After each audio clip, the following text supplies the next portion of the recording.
I took a photo, and it was one of those photos that you don't realize at the time you take it how many notable people are in it. Yes. Like I saw, like little Steven had just walked in to much notice, Hmm. like thunderous applause as he comes walking in and takes his seat. And I look over and I see behind him is Pete Buttigieg and his husband. Yeah. And I'm like, okay, well that's cool. I gotta capture them. And Yeah. took a shot. And then I think I tweeted it out. I'm like, hey, Hmm. like isn't this Yeah. great? And then and then someone's like, oh, that's Governor Murphy of New Jersey talking to little Steve. And oh, there's Ridley Scott standing over on Yeah. the right, and there's John Landau in the back. Totally didn't notice him on that because he's sort of in the back. And I'm like, wow, that was a pretty cool crowd there.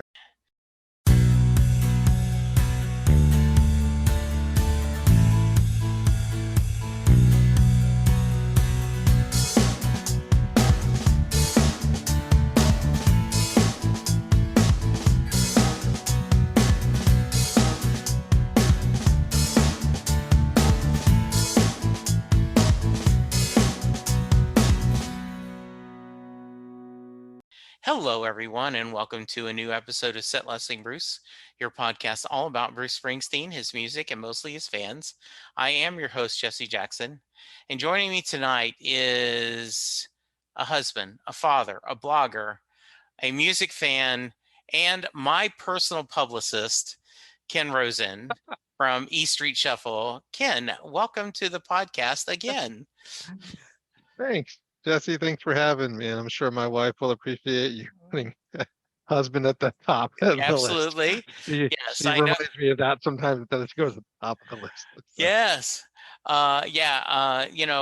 Truly there have been many great things about the podcast, but definitely if I'm putting together a top five is you writing me up for Backstreets and having the article.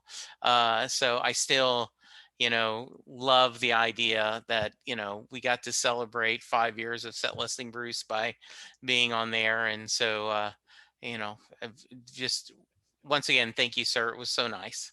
oh, that was it was a fun conversation. And it was fun for me because I don't get to do that many long form pieces either. Right. So the Backstreet stuff is fun for me to do once in a while.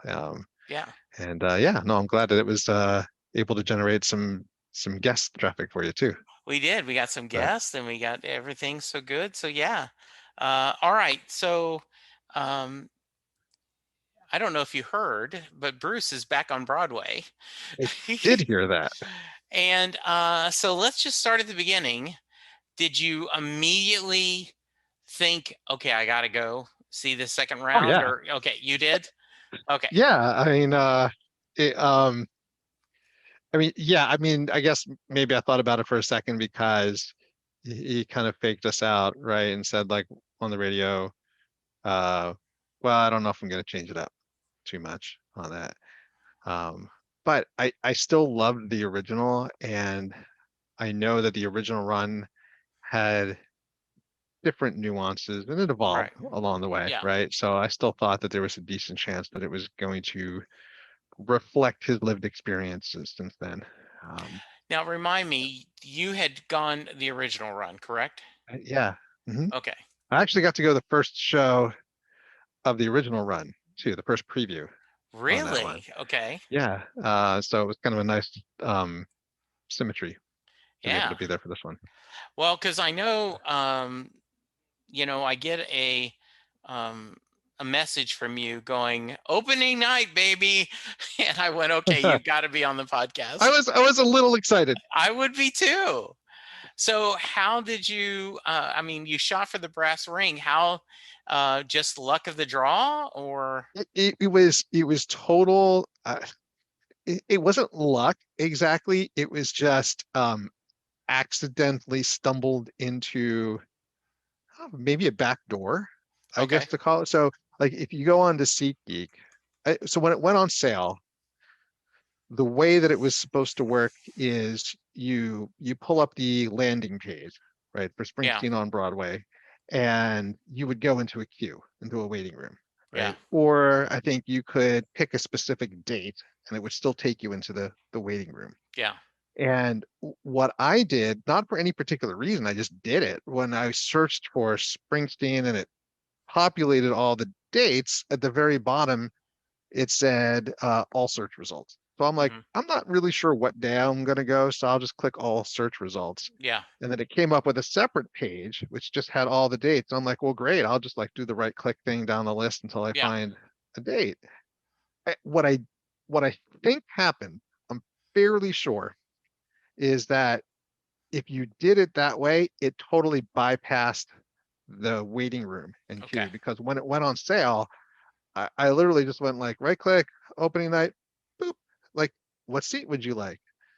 I'm like, I will take the best available, please. Yes. And then it was like right there in the row BB, which was the front row at the time, Yeah. the center. I'm like, it can't possibly be that easy. Like Right. that's crazy. Like my hands shaking, like Sure. trying to like Like, get okay, the this is process. going to error out when I go to Yeah, the yeah, cart. It's going to say, yeah. Because sorry, that's what seat not available. Ticketmaster does, right? Like it just Exactly. like times Yeah.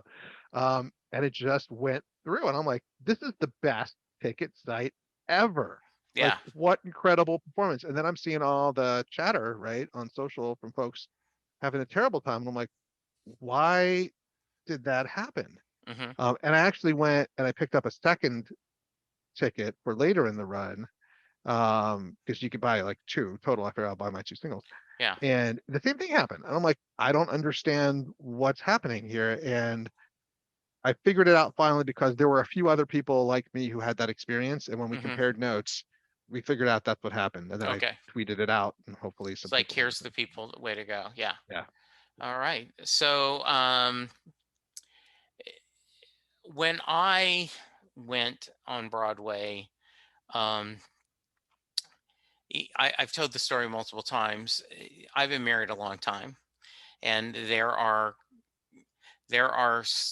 when I went to Linda to ask if I could go, I said, as a married couple, there are times we ask each other's questions, and the answer has to be yes. Like, hey, her sister Mary is coming over to spend the night. Do you care? No, I don't care. Even if I cared, my answer is no, I don't care. And Hmm. just Mary, who does listen to this podcast, I never care when you're coming over. This is just an example. Okay. I love when you come over. But there are things like, hey, Linda's I'm paying poker Friday night. Linda, do you care? I don't care. You know, um, but when I asked about going to Broadway, I said, you have the right to say no on this. So, had you discussed in advance with your better half, like, hey, I'm going to be spending some mad money to see Bruce? Yeah. We it did, but it was also sort of like the, hey, I don't know if this is actually going to happen Right. because there were only a couple of dates that were going to work out. And I'm like, I have no idea, like the whole world, because, as Bruce fans, we think the entire world is too, right? And Yeah, so exactly. everyone's going to be like going for these tickets. Right. The odds of me getting this are probably pretty Yeah. slim, right? And so, I think she was out ice skating or something in the morning, which she does Yeah. when they went on sale. And, she came back and he's like, oh, did you get them? I'm like, yeah. Yeah. It's in Good. 2 weeks, and it was maybe a little bit more money than Yeah. I thought I was going to spend, but Yeah. she was very cool. It was one of the, like when I told her, she was like, "Okay, yeah, you got it, you got to do that." Yeah, So exactly. uh, Did you just fly in and fly out? it. I took the red eye Friday night. I landed at JFK 6 a.m. on Saturday. Saw the show Saturday night. Was on the 7:10 flight the next morning back to Seattle. Hmm. Landed right smack in the middle of the heat wave Yeah. we just had. So a little bit punchy still. I bet. Even a couple of days later. Hmm. It was it's been a surreal few days. I But bet. at least the first few were in a good way. Yeah. So Well, I need to apologize. You were very kind, but you know, I had seen a posting on Facebook about, hey, spoiler alert, if you don't want to Oh, know about changes, don't read any further. Okay, I'm serious. This is kind of I thought back to like watching Lost or other TV shows where you would you post spoiler alerts, and so I knew I wasn't going, and so I didn't think anything about tweeting, like, because I had been saying I hope he doesn't change anything, because that way it makes it much easier for me not yeah, to want to go, I'm at right? peace. Yeah. I'm at peace because you're not. So I did just tweet, like, I'm excited for people who are getting new songs. Disappointed I'm not going to go. And you, like, okay, Jesse, I didn't know there were changes. Thanks for spoiling me. And I went, I did fudge. see that. I'm Yeah, so sorry. I think you said something like at least to get a few new songs or something like Yeah. that. I'm like, I did not know that. And I I felt had been horrible. avoiding it. Yes. I might have thought a momentarily unkind thought, but then I'm Well, like, you should have been. Yes. Yes. but Yeah. it, I always think of, I was in a bowling alley in Lake Charles, Louisiana, back in the late 70s, and the second Star Wars movie had not come out yet, and oh, we were all sitting we're around, gonna have the same story here. I and know it. and and Yeah. this lady, like, oh, you mean, spoilers if you haven't watched Star Wars, right? Oh, well, Darth is Luke's father. What? Yeah, I read the novelization, and I'm like, what are you doing?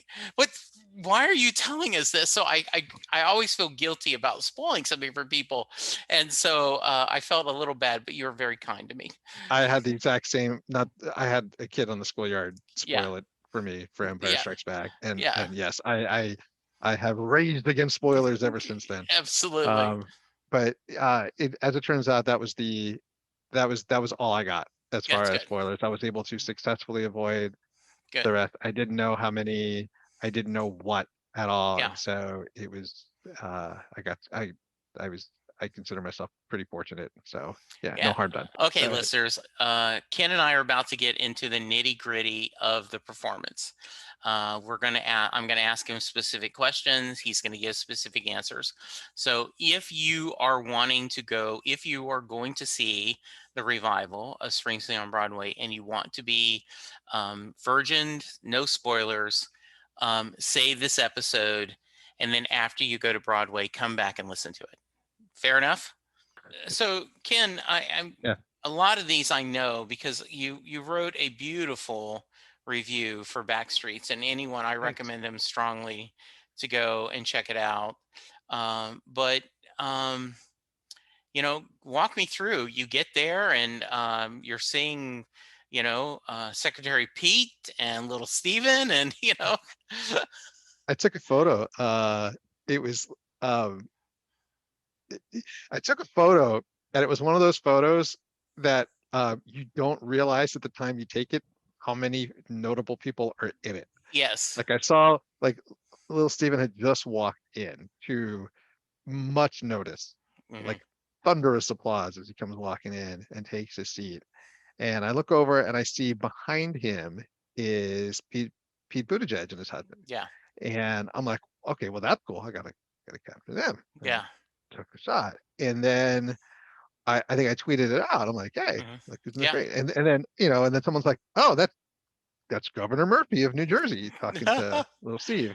And oh, there's Ridley Scott standing over on Yeah. the right, and there's John Landau in the back. Totally didn't notice him on there because he's sort of in the back. And I'm like, wow, that was a pretty cool crowd there. That is So very cool. Well, you know, I I I don't think it's going to happen, but Betsy Hodges, who's been on the podcast a couple times, that was mhm. the mayor of Minneapolis. I asked her, I said, "Did you run into Pete Buttigieg ever when you were both mayors?" And she goes, "Yes." And she says that as much as I love Pete, I love his husband more. His husband is just truly one of the nicest people. And she goes, "I'm so happy they're moving to DC that I may get to see my friends now, not just politically that. So I'm like, hey, and so him being there, I'm like, come on, Betsy, hook me up. Like, he hasn't, like have him, join me on set listing Bruce. Let's, we can just talk about his Springsteen fandom. So I always love it. Like I love when I see like there's somebody I admire, yeah. right? Anyway, and then I discover they're a Springsteen fan. I'm like, oh, cool. That just Yeah, warms my heart. That like, it does give yeah, a little warmth in your heart. Yeah. yeah. So any the theater is a lot bigger, I understand, correct? Did it affect the show whatsoever? I don't think it did. And the funny thing is, when I walked in, I was prepared for it to seem way bigger than it Okay. seemed. Like the seating chart and everything made it seem immense. Yeah. And there's no doubt that it was bigger than the Walter Kerr, but it didn't feel Okay. bigger. That's good. Like when I would look up, I'm like, it still feels like a fairly intimate theater. Mm-hmm. Um, and I don't know, some people have said that, Bruce seemed more animated, and he did, and maybe that was in part trying to bridge, the distance to the Yeah. further seats. I don't know. But whatever it was, it felt, I mean, I had pretty good seats, but it felt, I think, like it was a pretty intimate performance still. Because one of the things of the original run impressed me is when he would go off mic. Yeah, Where he did a and lot. with yeah, and I wondered with the bigger venue, did he still do that? He did it, and he did it a lot. And I did wonder, I'm like, I can hear him fairly well from where I'm sitting. Yeah. I gotta wonder if the people like up in the balcony Yeah. far back could hear him. I would assume that I have to assume that that's one of the things that they check out, right, Yeah. during And rehearsal. and I know that I have not seen people complaining about it on social media, and I would think that social media being so much social media, there would be complaints if that was the case. We paid all this money, he came all this way. The least Yeah, you could do is stand exactly. by the microphone so we could hear you. Yeah, I Yeah, didn't see any yeah, of that. Yeah, yeah. yeah. So yeah, and it's the stories are legendary. Dan French talked about when he was the first time he saw him in Germany. He watched. Um, he told the story in the podcast. He watched the band keep playing "Hungry Heart" as Bruce moved from one section Yeah. from the auditorium to the other to make sure the sound was good. So I assume they did that. So yeah.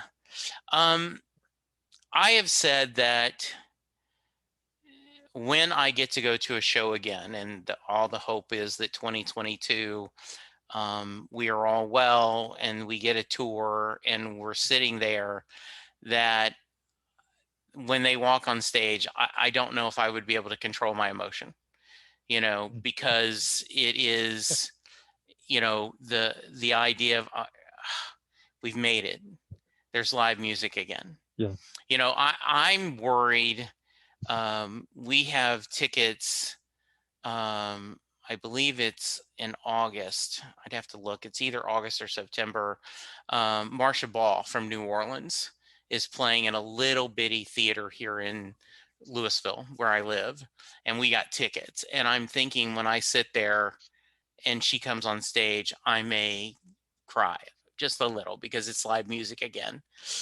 I got it. So the first sentence in my review for Yeah. Backstreets was like the tears started flowing before Bruce even said a word. I Yeah. was talking about my tears. Yeah.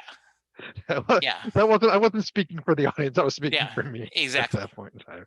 So yeah, it was it it, it was pretty powerful. I can Um, imagine.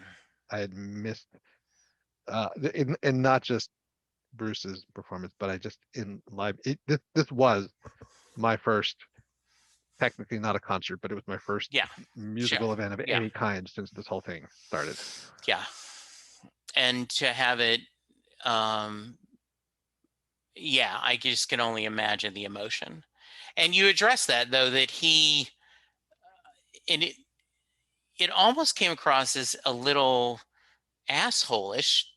Pardon, not, I don't want to throw stones at St. Bruce, but it almost sounded like he was a little, and so I'm taking it that he did Oh, it I with know what you a, mean. a Yeah. sense of humor and tongue in cheek that, you know, he was kind of telling the audience, hey, it's okay, let's move on, right? I think so. I mean, there was no smile on his face. Like, I Okay, mean, yeah. he kind of started out the show and he looked pretty like cantankerous, right? Kind of Hmm. like grumpy. But I think like, look, I mean, he walked out on stage and uh it sounded like an arena full of applause. Sure. And I suspect that if he had let it, it would have gone on for a very, very, very long time. Yeah. And I think he just was like, I don't want to get caught out. And I gotta imagine he had to feel something Sure. being back on the stage, right? Right. So I'm like, I suspect it was for everybody's sake. It was like, let's just get down to business and Yeah. do the show. And also because I think that the energy, the crowd was so boisterous that if he didn't shut it down right away, it was going to go. I mean, it already did. I mean, people still like cheered and whooped and shouted during the show, and he had to repeatedly shut it down. But the fact that he didn't waste any time doing that probably Yeah. helped. So, Because I know when I went, and I compare that to when you went, right? There was not a lot of noise from the audience. I mean, it was a very well behaved yeah, theater crowd. But I can imagine the enthusiasm after 15, 16 months, no live music. It's like, oh my goodness, I'm here and it's Bruce F. and Springsteen is in front of me. It's like, oh my goodness. And you figure the crowd had to be um, pretty hardcore. I mean, yeah. I don't picture opening night. There's many casual. Oh well, let's just go see Bruce. Though this was the first Broadway opening since it is shut Mm. down. So I think that's also not that this guy needs awards and not that he needs accolades, but that is another, as we say, a mark on the chalkboard opens up Broadway after a pandemic. Who do you want to do it? Well, let's get the boss. I just Yeah. think that's freaking awesome. It is, and not at all to take any points away from him. It does have to be said though, it was probably the easiest show to remount Oh, on short notice. yeah, but no doubt, right? Like, um, but for Father's Day, Linda and Chris watched it with me on Netflix, and both of them were impressed. And Chris especially said, I I said, I can't remember whether there was a nomination for the lighting or not, but I know there was discussion about how well it's lit. And Chris Mm. said, yes, it was amazing that, the lighting and the mood and how well it carried. So yeah, but it is much easier than throwing Hamilton back up there. Right? Like it's The set is exactly. pretty spare. Yeah. There's not a huge cast, Yeah, right? I mean, exactly. it's not. Yeah, Yeah. it was they got it up and running pretty quick. So So, the show starts, you're enjoying it, and he's kind of calmed the audience down. How quickly does he go off book and changing the story? well, so the story doesn't change. Right. The plot, let's put it that way, Right. doesn't change. The script Yes. changes, and that uh All right. As we were saying, so you're right. He doesn't change the story. It's as he's the script. So you're yeah, sitting there and listening. How quickly do you go, oh, wait a minute? That, like within a couple seconds. Like, I mean, he starts out completely different. really? Yeah, yeah, the opening lines are different. It was something like if you want to be a rock star, first thing you need is an image. And it was like a different way, like in the original one, he would talk about his magic trick. Right. And it was just a different way of coming at the same thing. The Much of that opening segment was the same, just sort of a different lead in.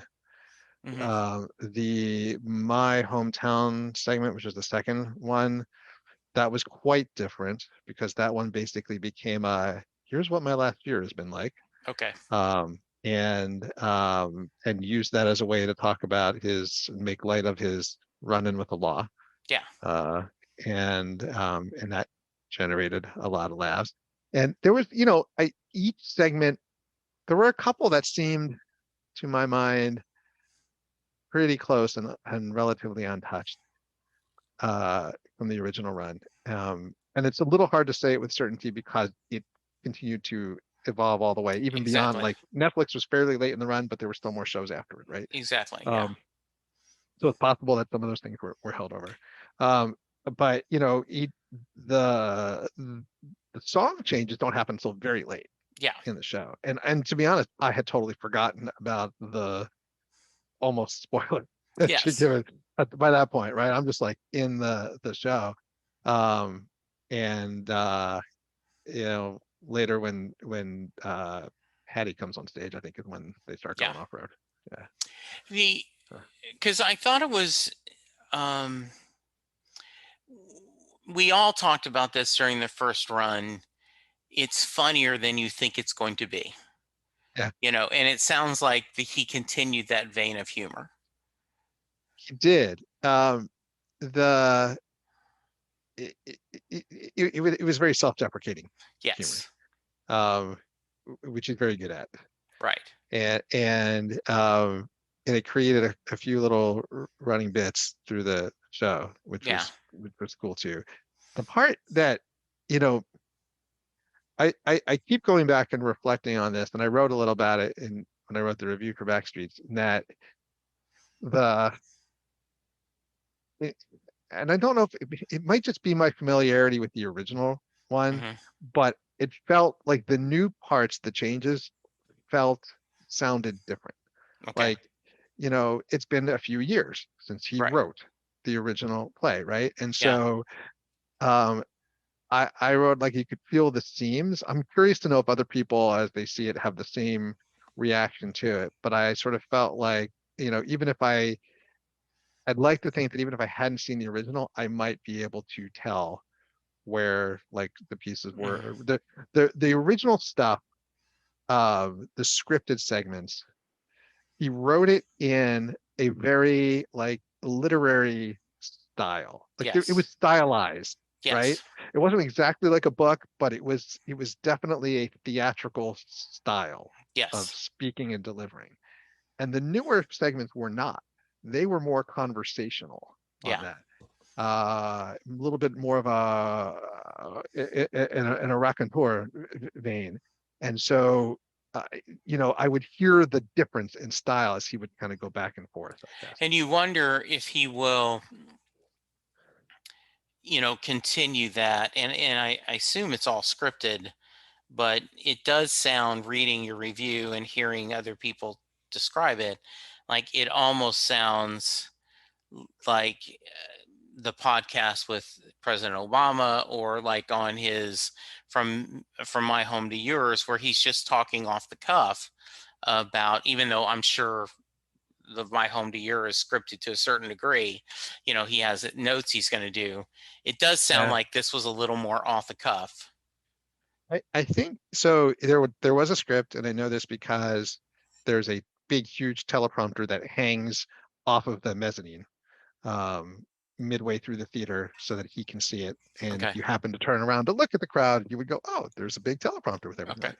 And so he did write a script out, but I don't think that he uses that for the beats, right? Yeah. But I think that if he just feels like a certain nuance or a certain aside or Hmm. whatever, he'll just do it that way. It's just that helps him keep where he is. Yeah, because one of the things that I struck me when I went, because I knew the set list, but I didn't know much else about it, was the way the show doesn't start with "good evening" like a normal show. He just goes immediately into the show, and that kind of went, oh, wait a minute.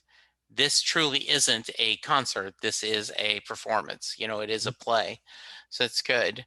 Um, the one of one of the most powerful songs, I think, and I went fairly early in the run.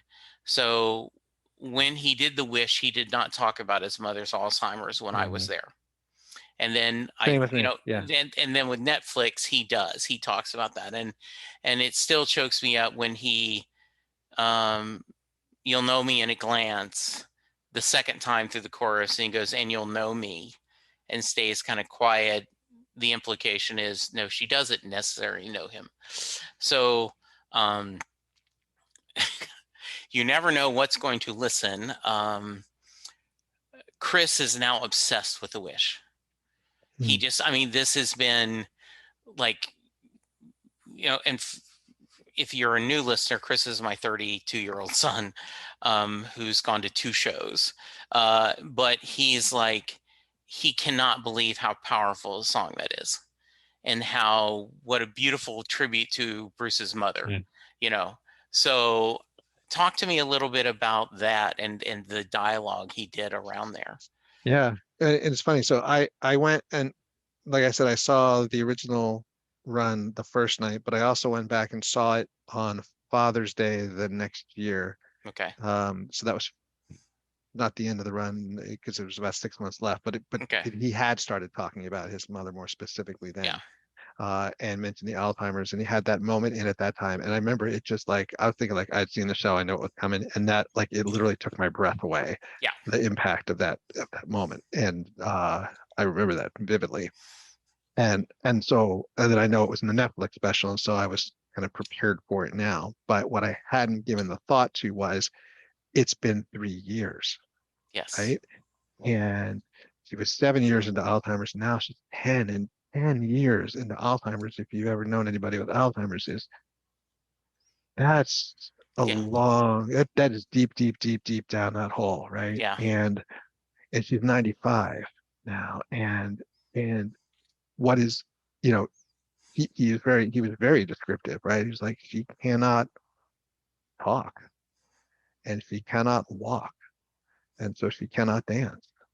And that was always a big part of the original one, was how the dancing still meant Yeah. so much, right? And uh but she's still, you know, she sees him and she can make this noise to let him know that she sees him, and she can reach out, as if to dance. And Bruce talks about how, it's as if she refuses to let go or acknowledge that even those simple pleasures of life are not available, right? Like she's just gonna, if she can't really do it, she's gonna at least be there in her mind. And I was definitely I'm almost bawling at that crying point, now right? just you Yeah, describing it. and what's unspoken, but I was thinking, and I'm sure everyone else in that theater was thinking, was they don't have much time left No. together. Right? If there's a revival of this again a few years down the line, that segment's going to be very different again.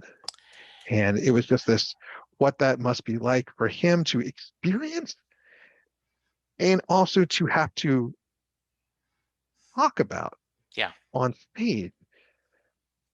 Just, I, I, I don't know. It has to be very healing, but it also has to be very hard Yeah. to do.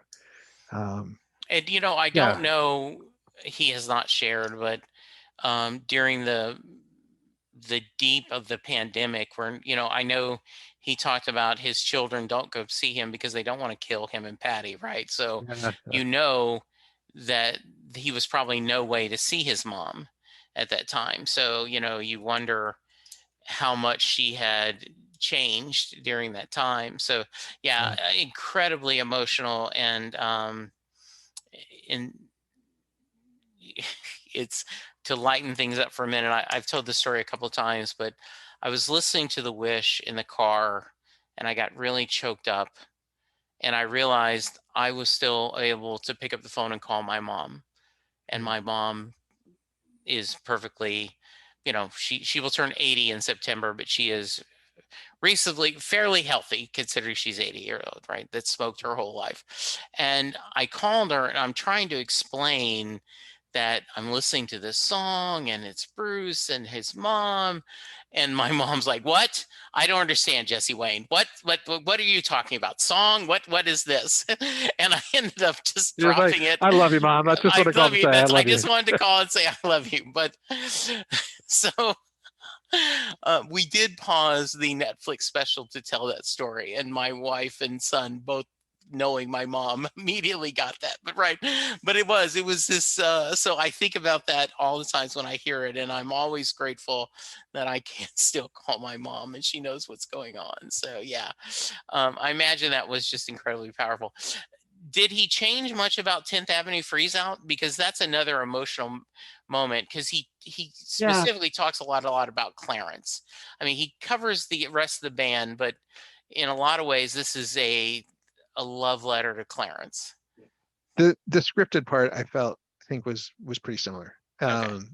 Nothing's I can't if anything stood out at the time, it didn't stick with me Okay. after. Okay. The arrangement, the performance of the song, I mean, maybe this was a holdover from the end of the run, but Yeah. I mean, I've heard him do, I saw him do it solo piano on the Broadway run. I've heard him do it in, bootlegs and stuff. Yeah. This one was very different. This Oh, this actually, like, it felt like a rock arrangement done solo on the piano, and like, it just felt at times, just the way he was, there was no wistfulness. yeah. There was no, like, he was full in it, performing it as if he had the E Street Band behind That's him. nice. Um, and I just thought it was one of the the highlight. I mean, I always liked it in the original Yeah, me run, too. but I thought it was definitely one of the highlights of this one. Did so I guess the first song that's changed is with him and Patty, correct? Yeah, yeah, that was So yeah. the S- fire substitution for right. Brilliant Disguise. Which Yeah, is uh, first off, I love Brilliant Disguise. I think they did a great job of it together.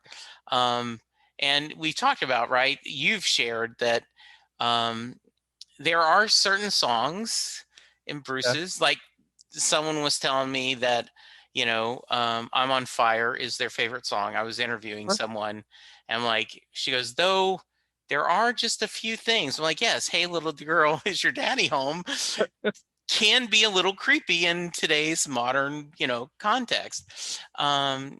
Fire, though, you said worked as a duet better. It did. So, okay. So first of all, when they started going into fire instead of Brilliant Disguise, I won't lie. In that very moment, I was disappointed Yeah. because I love Brilliant Disguise so much as a Yes. song. And I was like, oh man, like, this is not, I don't know. I was about to say, if you had asked me which song I would give up, that wouldn't be one of them. But then I'm like, well, what song would I give up? I don't Yeah, know. exactly. Yeah, that's Um, a whole different discussion that we could right. have. Yes. Um, don't make me do that. No. The but I was just like, oh man, I really want that. And then there's the fact that I think, look, Fire is a great song. Uh, it has gotten, for me, a little bit creepy Right. over the years because it's it just uh it, it just it's like the no me no, Yeah, no means no exactly. thing, right? You got, Yeah, yes, you know, exactly. uh, and the and the narrators of Bruce's songs don't have to be sympathetic, right? Nebraska is a great song, and Yeah, liking that song doesn't mean that you like serial killing, exactly. right? No, So, exactly. but still, I don't know. There was something about Fire that over the years, and maybe it's because when I was younger, I used to say this is a great song, and maybe I feel bad for not realizing Yes, the exactly. connotations there. Okay. I don't know. Maybe it's my issue. Um, but what what I thought, by the time the song was like maybe halfway through, Hmm. I was like, this is brilliant. And the reason I thought it was brilliant was because it actually served this, it served the same role, I think, that Brilliant Disguise did on a couple of levels. Like, one of the things Bruce had talked about a few times is that certain songs transform when sung with someone else, right? Right. And Brilliant Disguise was one of them. right? If you listen to the song on Tunnel of Love, it doesn't sound like a love song, right? Right. And when you perform it with someone, it's just like, hey, um, marriage relationships, it's sort of a process of sharing bits and pieces of yourself, right? Yes. Um, and Fire worked, and it worked on a similar level, right? Where all of a sudden there's two people singing to each other, Right. and now it's not creepy at all. Now it's just like, hey, there's these two people who have this chemistry, and they try to deny it, but Right. they're drawn together, Right. and because it's together, it totally changes the song, right? Hmm. And it worked so well because of their chemistry. And yeah, I thought it was great. And so I sort of in the process of that 2 or 3 minutes, Yeah, like exactly. I It was went like, from oh man, really? Oh wow, this is great. that's really nice. Um, Another highlight of the original show for me, and if you had asked me beforehand, I would have told you I can't stand the blues version of Born in the USA that was on tracks, right? Like Oh really? yeah, I skip it. Don't like it. Don't want to hear this. No judgment. And then exactly, and then when I heard it, I went, "Oh my gosh, this is perfect. Why would I?" Once again, I should learn never second guess Bruce. Bruce knows what he's doing. And once again, because we just watched this, um, my wife, Linda's like, I don't know if I've ever listened to the words this way. Yeah, You could have given me 100 guesses, and until he said that, I would not have said this was that song. yeah. So I take that. I'm assuming that was still just incredibly powerful. It was, and I think more so. I think, and I Hmm. can't be 100% certain because I haven't gone back to watch the Netflix Yeah, special, but as I recall in yeah, the original one, the story, the scripted piece that led up to it, yeah, he talked about meeting Ron Kovic, yeah, right? And he also talked about his own friends and acquaintances yeah, when he was a kid, and Walter yeah, Schoen and Bart Haynes, and that part was still there. But yeah, I feel like in the original, in my memory, the Kovic part loomed larger, and I yeah, felt like he spent a lot more time talking about his friends. And that also may just be because of his released Letter to You. Since then, yeah. there's been a lot of reflection Yes. on those days. And those and even by the end of the show, he would come back to that. But those ghosts of his Hmm. loomed large throughout the show, and it seemed to inform and infuse his performance of Born in the USA that night. It was probably the most powerful I have ever heard him do that song. So during the river tour, the second river tour, I said, and I was lucky enough to go to 4 or 5 shows in that run, that they seem to have a sense of joy playing together. And I said, I don't know if it's because of David Bowie and Glenn Fry and Prince and the people that we had lost, but there Mm. was a sense of the road in front of us is shorter than the road behind us. I do not know how many more times we will be able to get to do this together. And so therefore, and that may be my psyche moving on to theirs, but that's what I felt. And they felt like this sense of joy that as they were playing together during that tour, like this is a blast. And I don't know how many more times we're going to be able to do this. So I'm going to enjoy every freaking second on stage and every note and every song and every applause because it's the joy. Yeah. I wonder, because this is what, 3 years later, roughly 3, 4 years. How long has it been since the Netflix or the original Broadway ended? I did not do the Three. math. It's been 3. three. Yeah. So he's 3 years older. We've gone through a pandemic. He has lost, the last remember the Castiles. His mother is older, and the nation and the world has experienced this pandemic that has led to so much death. You wonder if his sense of mortality is more awareness, and maybe that's where some of this sense from the new show is coming from. I don't And doubt that at all. I think I mean he doesn't directly address his own mortality, but he addresses mortality. The show is about mortality, yes, right? I don't think that's an overstatement or an overgeneralization. It is about yeah, mortality. And I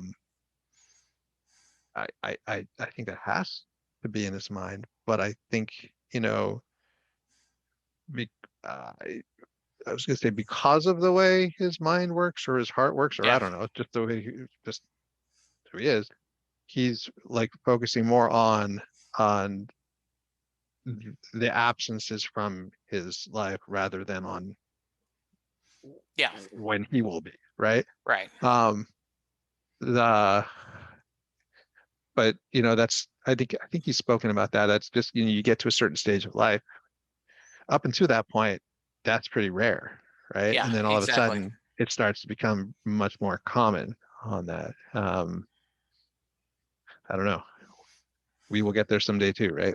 Yeah, I know that toward the end, my father-in-law seemed to be a little more morbid, and I now realize it was because, he had reached the age and he had retired, and the road ahead was much, it was just more pronounced.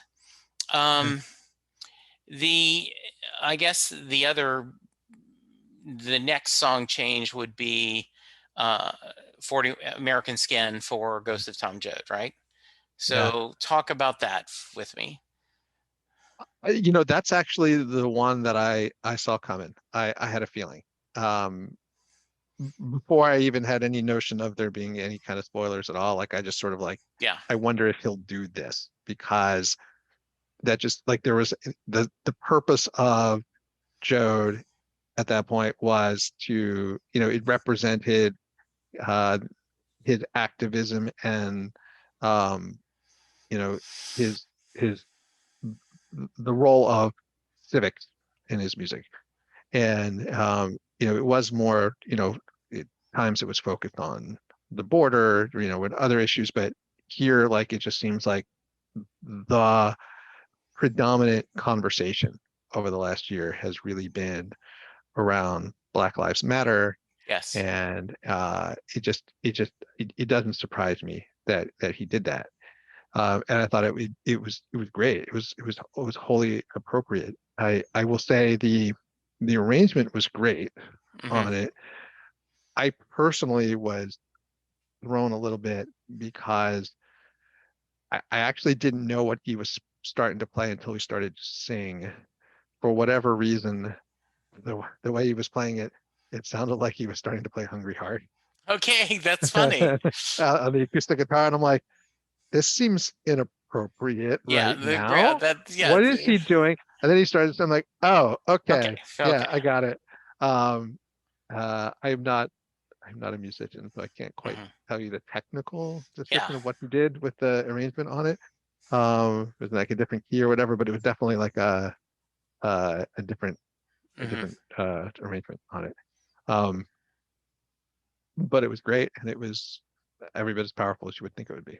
So, The Another thing that before I had gone to the show, I had said, Dancing in the Dark. I don't know if I would have picked that song, right? yeah, And then when he talks about putting on like his mother, he ties it into his mom wanting to dance, and then going into Land of Hope and Dreams. That if I had to pick a moment, that 1-2 punch, if I've has been one of my highlights.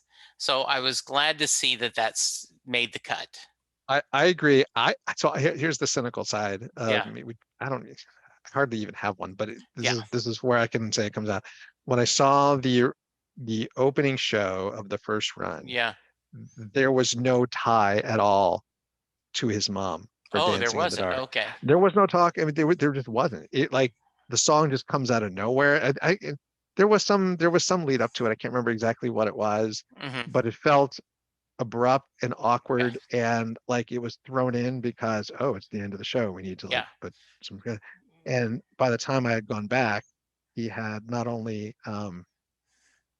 expanded the segment on his mother and talked about the importance of the dancing and then kind of tied back to that at the Yeah. end. And I'm like, oh, well, that's actually brilliant. That actually works Yes. perfectly. And now it was even more powerful, right? Because Yes. he had talked earlier in the show about his mother cannot dance anymore, but still tries to, and in her mind does. And, that just made that, um, it just fit perfectly. Yeah. Now, so I don't think it was originally planned that way in the show, Hmm. or if it does, maybe it was and he hadn't explicitly drawn that Right. out, but it's there now. Yeah. And yeah, I mean, it connected the dots for me and made it really good. And like I said, the the going the segue from Dancing in the Dark to Land and Hope and Dreams without taking a break, is just, I still think, brilliant. You He know. actually took a break. Oh, he did this time. Oh, Well, so he finished dancing and there was like he stopped, and then a couple seconds later he went into Land of Hope and Dreams, but it was long enough that I was like, oh, please don't tell me, please tell me he's not going to skip Land of yeah. Hope and Dreams, because the other times it was like it was Yeah, a segue exactly. It right was into it. like, Yeah. yeah, exactly. Where, he didn't even stop. So I've shared this story many times. One of my best friends, Sam, often says, can he just skip Born to Run and give us a different song? We've all There you heard go. Born to Run enough. And I go, Sam, everyone's show is someone's first show. And how disappointed are you going to be if you go to see Bruce Springsteen and the E Street Band? They don't do Born to Run. So if you've never seen him perform live, you have a surprise coming for you this time, don't you? Yeah, well, this wasn't Bruce Springsteen and the E Street Band, right? Right. So, um, I I I enjoyed the communal sing along part of, Yeah. Born to Run in the previous run. But, I saw an interview yesterday with Bruce, and he was like, yeah, um, it's Born to Run. I'll See You in My Dreams really, um, it's more summational to the show And I than agree with Born to that Run was. statement. Yes, I And I agree. totally do. When he started performing, I was like, that's brilliant. That's perfect, right? Um, so I was fine Yeah. with the, I mean, I'm not somebody I'm not somebody who would ever say, oh, please give it a rest with Born to Run. Yeah. Never. But I did not miss it in the show Yeah. because of the way it was structured. Yeah. Yeah. I could think that. And that's such a powerful song. And it is, I have made the joke that, um, I've often quoted, I have quoted Land of Hope and Dreams at different funerals I've gone to, And and where I've been asked to speak. And I'm like, and I always make the joke, and one day I hope years from now, Chris will say Land of Hope and Dreams at mine. But now that it may be, this song, because it is perfect. It is just and so first off, were you thrilled that we were getting a new song, quote oh, unquote? like the premiere of Asking Yeah. Machines. Yeah, but at that point, all I was thinking, so the setup for this, Okay. and I wrote about this. And I have no idea if Bruce knew this was going to happen. I have to believe he didn't, because he seemed genuinely overwhelmed, Yeah. right? But he starts by saying he really appreciates being able to do the show again this summer because it gives him the ability to Yeah. to visit with his father again. He loved Right. that in the first show. Like it was like I Right. get to come here every night and I get to see my father.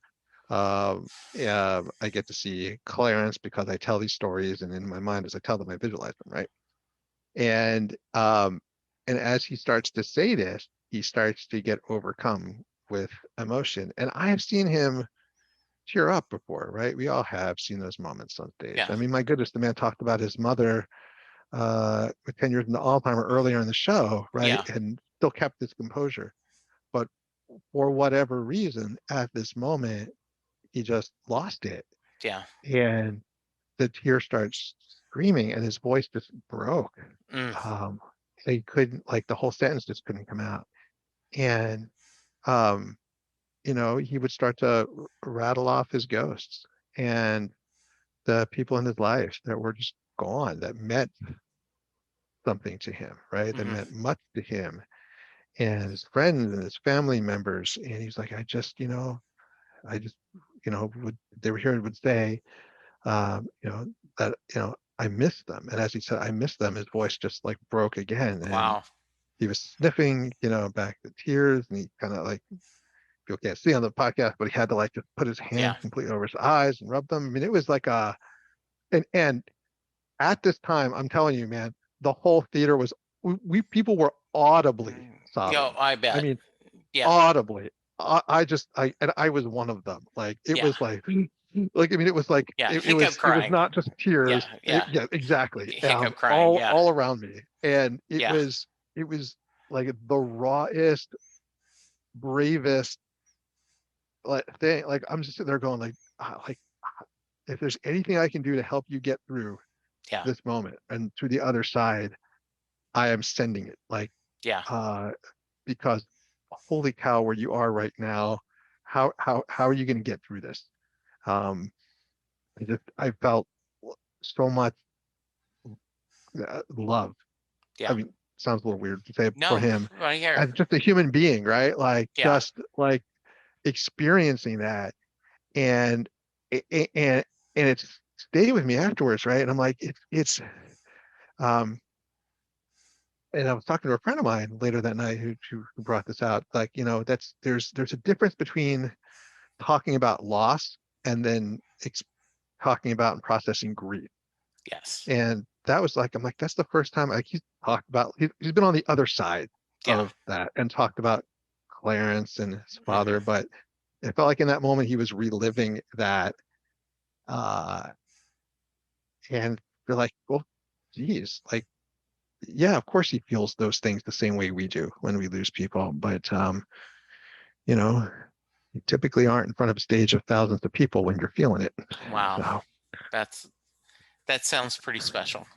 yeah. So, but anyway, so by the time he gets into like, I'll see you in my dreams, Yeah. we're just like, we're just a mess anyway. Right. Right. It was a beautiful performance, but I just cried my way through it. Oh, wow. That's good. So, if I could, you talked a little bit about this on your article, so I'd like you to kind of summarize, or maybe you have fresh thoughts after it's because it's been a while.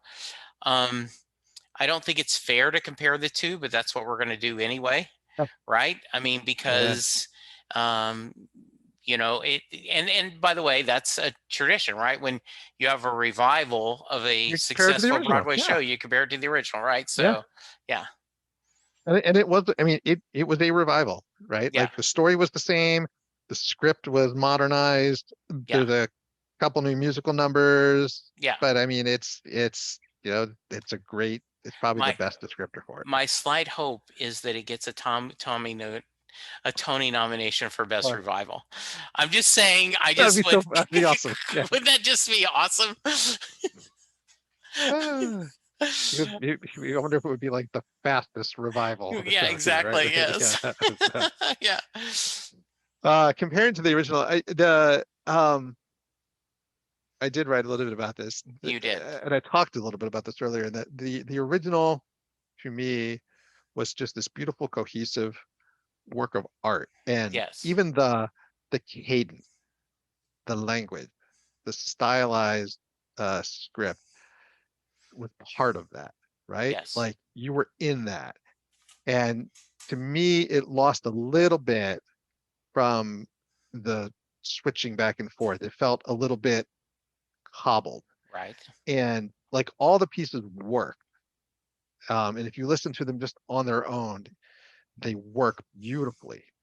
But as a whole, it just felt uh, not as cohesive. And I would bet that he's gonna. figure out how to bring those together over the You know, course of the run. so I know I keep bringing this up, but it's, as I said, it just happened. Chris said, I can't imagine watching this routinely. He said it was so emotional. How do you do that every night? How do you share so much? Yeah. And I said, and think about it, it's a performance. So when he's stumbling for a word, that's part of the script. I mean, he's not really stumbling for the word. It's the script. I But don't know about that. you don't think when he's talking about something and kind of thinking, I just assumed it came across real, but that's scripted. I've I've seen enough and heard enough through other means Yeah. of the shows have to be able to have picked up variances. Okay. Like let's put it this way. I'm not saying he doesn't in that moment, just like he does on stage with the Eastby band, decide he's going to call an audible and like I'm Okay. going to do this next part this way or add in this next line. I think he does Okay. that, Okay.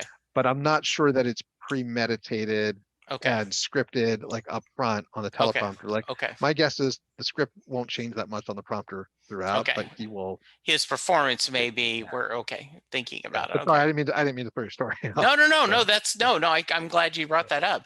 So I have not seen other people review since then. So I don't know. Um, does he have? I would think the same emotional response as he's telling the story, and before he gets into "I'll see you in my dreams" would be there. But I'm certainly think this for the first one, it is something pretty unique that you've got to see. yeah, it'll be interesting to see if he still has that, if he tries to have that, like how Yeah. that works. I am something of a historian, in the way I kind of approach my blog.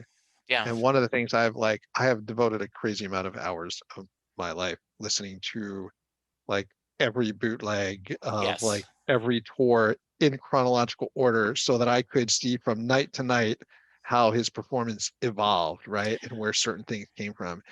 And I have regretted a bit that because of the nature of this show, that there's just not the same amount of like documents. I mean, maybe they recorded, I don't know, but Hmm. man, I would sure love to be able to actually listen to the show night after night after night and see where some of these stories first came in. Sure.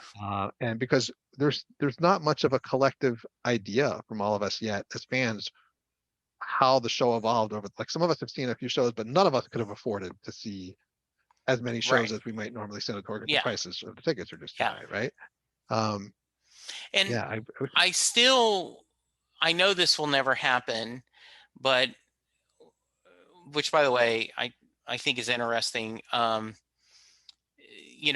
Originally he performed for the Obama White House, and uh, and supposedly, I'm not going to supposedly, President Obama said, you should take that on the road, right? mm, Which, by the way, Hamilton was performed for the yes, Obama White House, and they said, yes. hey, so I'm just saying the Obama White House, pretty good track record of Broadway plays, right? Yeah, you Um, just said that to, it's with Flynn. You yeah, said that, right? exactly. Yeah. Yeah. I was like, Uh, I heard you say this recently. yeah.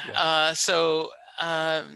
But I would love to hear a recording of what he did for that staff members, Oh, I would too, and for just to sure. see, you know, and you are a historian. When you do roll of the dice, you will take all the different versions of a song, and whether it's Johnny 99 or whatever, and go through the different phases and go through the different songs. And that's one of the things that why I love reading your blog.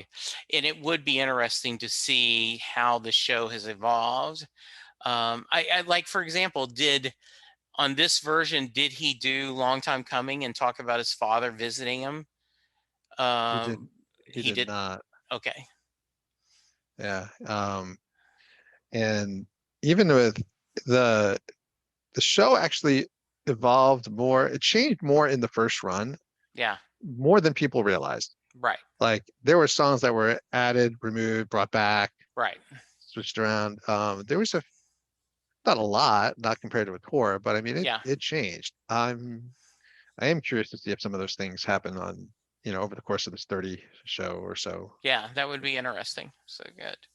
So it's kind of hard to, you've compared the two, but you can't, Uh, they're two Oh, separate things. I mean, can you? yeah. I mean, that was, I guess, the other part of it. So I was going to say that artistically, I thought the original was cleaner and maybe more powerful, but there was something about the emotional power of this one Yeah. that was much rawer and potent than the original.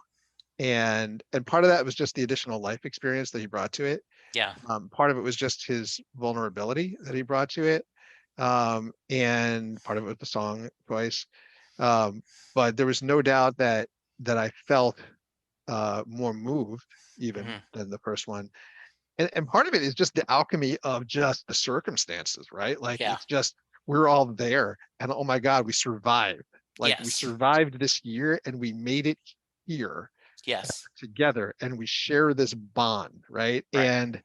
Uh, and that I mean I used I think my summational line in the review was like, as a work of art, it doesn't compare to the original, but as a rite of communion, boy, did it like transcend the original one, right? It just felt like you had this intimate connection with the artist and with the people around you on that. Um, I also wrote like when he did Thunder Road, Yeah. like I had you couldn't hear a sound in the audience, but I absolutely felt that every single person in the room was singing along Yes. in their head, You're right. right? And their hearts. And I heard it. Yeah. It's the goofiest thing to say, but I'm like, this is happening. I know this is happening. I feel it, can't hear it, but it's happening. So, That's greatness. You uh, know, it sounds like, and I this is a poor analogy, but it's like the studio version of a song can be cleaner and more beautiful, but there's nothing to compare to the energy of a live performance. And even though they're both live performances, the original is almost like the studio version, and this latest is like a live performance that's just changed a little bit. So that's great, and I am thrilled that people are getting the chance to see this again. I know that I've gotten two or three people that have never, you know, Lauren from New Orleans has never seen Bruce live, and she got tickets. Her and her dad are going to see oh, him that's great. in New Orleans. This is going to be their first experience, and she's booked already. She's going to be on the show to tell the story, and I can't wait to hear her version of this. Well, Ken, you know my normal question. Is there anything I should have asked you about the show that I didn't? Oh, geez. Uh, should have been prepared for that. Don't, don't know. I don't know. I Okay. think you did a pretty good job on that. Okay, good. So, And yeah. well, great. So you're about to take a break, though the blog will Hmm. continue. Now, does this Blog, count? look, Does this count as consistent postings? Are I you haven't counting decided. this? Okay. I probably will because technically I'm still publishing. Yeah, absolutely. The Kingdom of Days Yeah. ones. I feel maybe that's cheating a little bit because those are like 90% written and I just basically like update them a little bit each year. But you still Um, have to update but them. Yeah. yeah, I still have to update them. Okay. Um, but it just got to the point where I for most of the last 3 years or so, I had like a month long buffer, like a Yeah. queue. And uh, I thought maybe during the pandemic it would have been easier to keep it up, but it got harder. Yeah. And like I just didn't want to spend all that time working and at my computer and then blogging. Right. And it just got whittled down and whittled down and whittled down. And I'm like, dude, I'm out of lead time. And there's live music and I have tickets for concerts this summer and I want Yeah. to go and enjoy it and not be Okay. like stressed. Like, sorry, I can't go out and hang out with you guys after the show, but I got to go back and write a Yeah. blog post. So I decided my wife and I are taking a little 2 week vacation, and then I'm going to take Sure. 2 weeks basically to build up that Buffer. lead time, Yeah, and then be back at it in August. that's awesome. So, And if someone wants to find the blog, go ahead and plug it. And if they want to reach you, how can they? the blog is eastreetshuffle.com. You can reach me at ken@eastreetshuffle.com. It's probably the easiest way to remember. Okay. And yeah, that'll work. Or on Twitter, I'm at K Rosen. Um, in a bunch of different Facebook groups for Bruce too. So I'm pretty Yes. easy to find. Yes, you are. Very nice. Well, I appreciate you so much. During the heat Hey man, wave, uh, I now feel like I should insert Martha Mandel.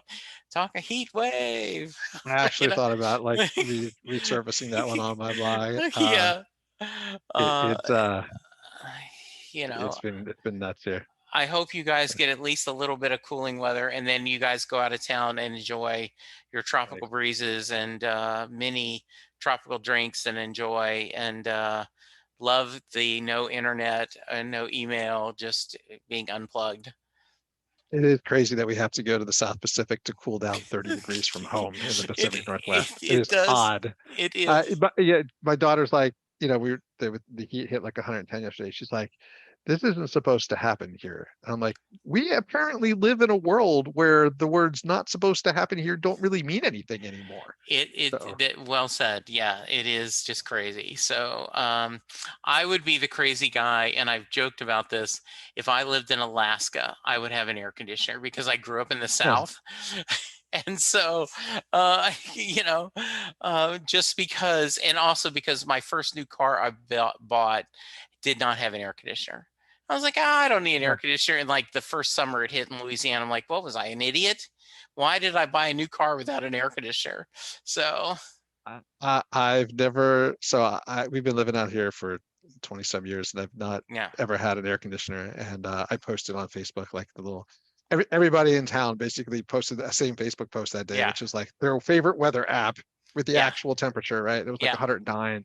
yeah. And I was like, my caption was like, okay, I will think about getting an air conditioner. And my mom saw that in Philadelphia. She was like, finally, finally, it's Finally, about time. I've been telling you for years. yeah. I was like, all right, mom, I'm just thinking about it. All right. Well, be safe, be good.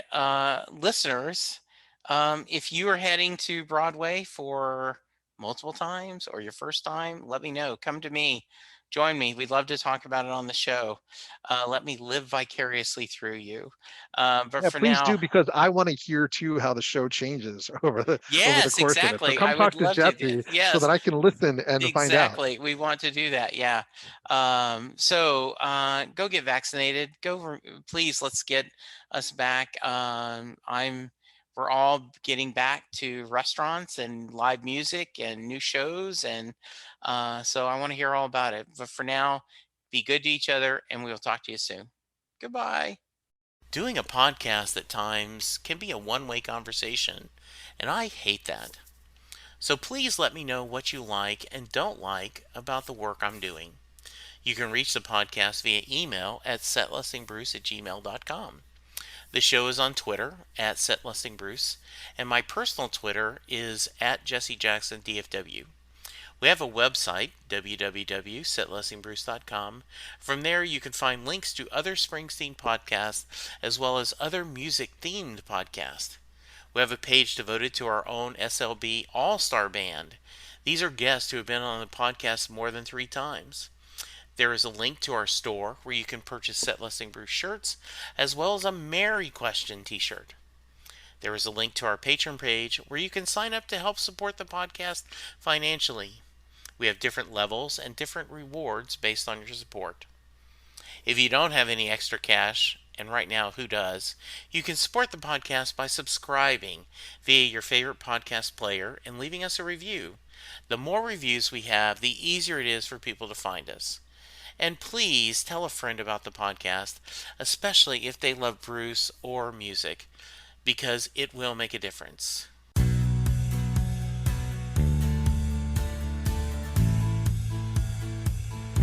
You just heard the fun talking, hard rocking, music loving, album ranking fan thinking, joy spreading, lyric reading, story sharing podcast that is the one, the only Set Listing Bruce.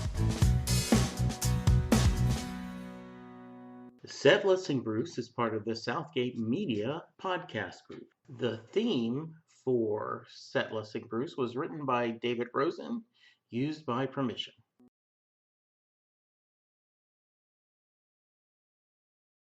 Oh, geez. Should we put like a spoiler alert before this episode? Yes, in fact, yes, I will. Do not listen any further. Yeah, Yeah, if you don't want spoilers. hang on. In Um, fact, wait, hang on right now. Okay, it's 6:11. Making a note. Spoiler warning. Okay, listeners, I'm going to cut this and edit and put it up front. That's okay. Okay, all right. listeners, Ken and I are about to get into the nitty gritty of the performance. I'm going to ask him specific questions. He's going to give specific answers. So if you are going to see the revival of Springsteen on Broadway and you want to be virgined, no spoilers, save this episode, and then after you go to Broadway, come back and listen to it. Fair enough? Do you think, Ken? Oh yeah. Okay. That's the right balance, I think. Yeah, I think so. Okay.